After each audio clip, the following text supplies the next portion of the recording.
నమస్తే అన్న, అందరికీ నమస్కారం. కువైట్లో ఈరోజు తెల్లవారుజామున మనం చూసుకుంటే ఇరాన్ దేశం మరొకసారి దాడులు చేసినట్లు స్థానిక మీడియా పేర్కొంది. అలాగే ఈ యొక్క దాడులను కువైట్ ఆర్మీ సమర్థవంతంగా తిప్పికొట్టిందని చెప్పి స్థానిక మీడియా పేర్కొంది.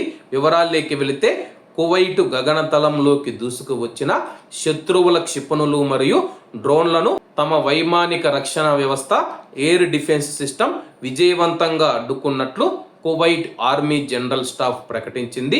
కువైట్ దేశంలోని పలు ప్రాంతాలలో వినిపించిన భారీ శబ్దాలు ఆకాశంలో క్షిపణులను అడ్డుకునే క్రమంలో జరిగిన విస్ఫోటనాలనేనని సాయుధ దళాలు స్పష్టం చేశాయి.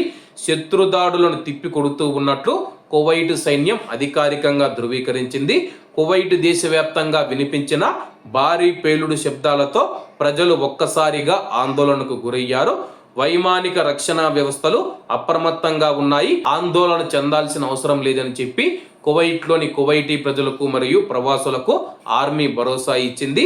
పరిస్థితిని నిరంతరం పర్యవేక్షిస్తూ ఉన్నాము, దేశ భద్రతకు ఎటువంటి ముప్పు వాటిల్లకుండా తగిన చర్యలు తీసుకుంటూ ఉన్నామని చెప్పి కువైట్ సాయుధ దళాలు వెల్లడించాయి.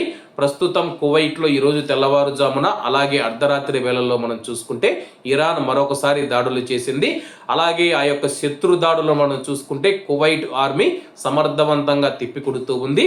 కువైట్లోని ప్రజలు భయపడవలసిన అవసరం లేదు, ఎందుకంటే ఇది అమెరికా స్థావరాల మీద మాత్రమే ఇరాన్ దాడులు చేస్తూ ఉంది, కువైట్ ప్రజల మీద కాదు. కువైట్లో ఉన్న ప్రజలకు మేము భరోసా ఇస్తూ ఉన్నామని చెప్పి కువైట్ ఆర్మీ తెలిపింది. అలాగే సరిహద్దుల్లో కువైట్ ప్రజల ప్రాణాలను కాపాడేందుకు వాళ్ళ యొక్క భద్రతా రక్షణ కోసం 24 గంటలు కంటి మీద రెప్పపడకుండా శత్రువుల యొక్క వ్యూహాలను తిప్పికొడుతూ ఉన్న కువైట్ ఆర్మీకి పాదాభివందనాలు తెలియజేసుకుంటూ అందరూ బాగుండాలి, అందులో మనం ఉండాలి. అందరికీ నమస్తే అన్న, జై హింద్.